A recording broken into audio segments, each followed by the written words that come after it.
Barriers to physical activity. Many technological advances and conveniences that have made our lives easier and less active.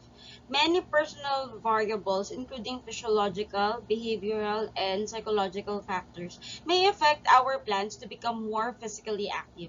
Understanding the common barriers to physical activity and recreating strategies to overcome them may help make physical activity part of daily life. People experiences a variety of personal and environmental barriers to engaging in regular physical activity. It can lead to a sedentary or inactive lifestyle. You have probably heard of all of these phrases and they mean the same thing. When we say sedentary lifestyle, it means this is a lifestyle with a lot of sitting and lying down with very to little to no exercise. So, yun yung ibig sabihin natin ng sedentary lifestyle. So we have two types of barriers to physical activity. Number one is personal barrier and number two is environmental barrier. So let's first discuss personal barriers. Personal barriers. With technological advances and conveniences, people's lives have in many ways become increasingly easier as well as less active.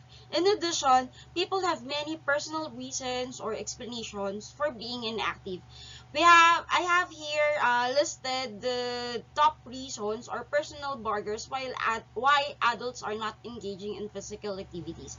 But we have here the top 3 personal barriers why people, doesn't like to do physical activity. We have number 1 is time, number 2 is energy, and number 3 is motivation. Number 1, time. A person feels like they don't have enough time to do physical activities. Number 2, energy. A person feels too tired to do physical activities. Life can be exhausting, but amazingly, the more active you are, the more energy you will have for everything else. And number 3 is motivation. Sometimes lack of interest is the problem rather than lack of time. Some people think that exercise is boring.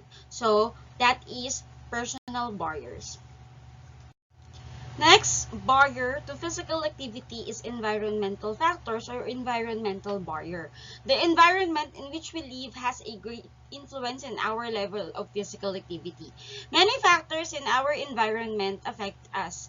Obvious factors include the accessibility of walking paths, cycling trails, and recreation facilities. Factors such as traffic, availability of public transportation, crime, and pollution may also have an effect.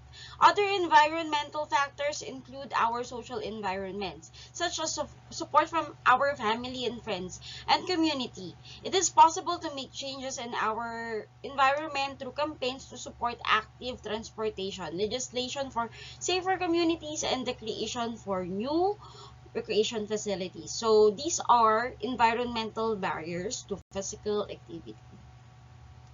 Okay, so that ends our discussion. Now, let's proceed with the assessment. So, ano ba yung mga gagawin ninyo for this week? You have to do worksheet number 1, exercises 1 to 3. You have to answer exercise number 1. Dun sa direction nakalagay, identify the health-related components missing from the selection below. So, mamaya, i-discuss ko yun sa next slide. Next is, after nyo siya sagutan, syempre, magpa-practical test na kayo or magkakaroon kayo ng self-physical fitness test. So, bago kayo gumawa ng self-physical fitness test, I am reminding everyone to do a warm-up and stretching before doing activity or exercise number 2 or doing any physical activities. So, after exercise number 2, which is practical test, you also have to answer exercise number 3 or identifying personal or environmental barriers. So, let's start. Ano po ba yung mga gagawin ninyo? Okay, so as you can see on the screen, ayan din yung makikita ninyo activities dun sa modules. Sa worksheet na uploaded dun sa Google Classroom niyo. So, explain ko lang. Ito yung exercise number 1. Pwede nyo siyang sagutan ng naka-PDF na, tapos ipapasa nyo sa akin ng naka-PDF. Wala nang problema. Pero pag yun yung pinili nyo, throughout the exercises, PDF form na ipapasa ninyo. Pwede rin naman sa Microsoft Word, answer only. pag yun yung opted ninyo, throughout the exercises, Microsoft Word na. So, lahat ng results ninyo and all sa Microsoft Word yun na isusulat or i-encode. Or, pwede namang sa yellow pad din, answer only din. Pipicturean nyo yung yellow pad, isasend nyo sa akin. So, lahat yun ay naka-yellow pad. Lahat ng sagot ninyo or lahat ng magiging results ninyo sa yellow pad. So, pipili ka lang. Either naka-PDF siya, naka-Microsoft Word siya, or naka-yellow pad siya. Answer only.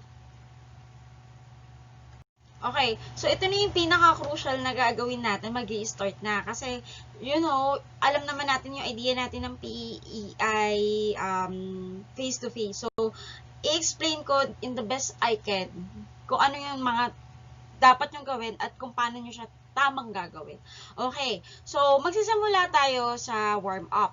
Before doing the practical activities in exercise number 2 or physical fitness test, do not forget to do a warm-up first before stretching. The warm-up should gently prepare the body for exercises by gradually increasing the heart rate and circulation. This will loosen the joints and increase blood flow to the muscles. Stretching the muscles prepares them for physical activity and prevents injuries. The warm-up and stretching is also a good opportunity for an individual to prepare themselves mentally for the physical activities ahead. So, ang una nyo gagawin is warm-up. So, you have to wear, number 1, PE appropriate attire before doing a warm-up and stretching sa afternoon physical activities. Next is, hindi nyo na kailangan tong i-document. So, hindi nyo na siya kailangang i-take yung video or picturean habang nag-warm up kayo or stretching. You have to do this on your own. Okay? Wag kayong gagawa ng physical activities na hindi kayo nag-warm up and stretching. So, ano ba yung suggested kong warm up and stretching exercise? Kuwari, may nakita kayo sa YouTube, gusto nyo siyang sundan, okay lang naman, walang problema sa akin. Pero hanggat maaari, ito ay niready ko, ginawa ko personally para sa inyo kasi alam ko naman na for the past few months, since February or March, nung nag-lockdown, is hindi na kayo physically active. So, ito yung mga simple lang, pero makakapag-warm up and stretching kayo ng maayos. So, for the warm up, I want you to jog in pace continuously for 15 seconds. After nung 15 seconds, magpapahinga kayo for 5 seconds. After nun, uulitin nyo lang siya for 3 times. Uulitin ko, paano po ba yung warm up? Jog in pace 15 seconds, rest for 5 seconds. That is first set. Next is another 15 seconds, jog in pace and rest for 5 seconds. That is second set. And now again, and for the last time, jog in pace for 15 seconds and rest for 5 seconds. So that will be the third set. After nun, I want you to put your hands on your waist and then inhale, exhale. Inhale, and exhale. So, basically, ayun yung magiging warm-up natin. Next is the stretching. Lahat ng gagawin natin sa stretching ay 8 seconds. So, una is head turns. So, pag sinabi natin head turns, iti-turn nyo lang yung head ninyo. So, going to your left side and going to your right side. Tilt naman is, this is tilt. So, iti-tilt nyo lang. Okay, tilt left and tilt right. Next is chin up and down. Next is shoulder rolls, arm circles, side bends, point flex, and circles. After nun, tapos na yung stretching ninyo. Do not forget na lahat ng gagawin ninyo is basically for 8 seconds. Okay. Now, do not forget na ang stretching ay from head to toe. Okay, so hindi ka pwedeng mag-shoulder muna, tapos bigla ka nag-toes. Okay, so do not forget na lahat yon ay from head to toes. Ulitin ko warm up muna and then stretching.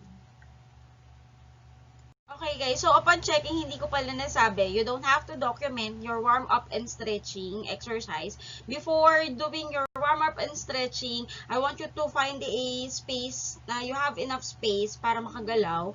And do not forget to wear PE uniform or physical education appropriate attire. Okay? So, hindi nyo na siya kailangan i-document. So, ayan yung mga photos na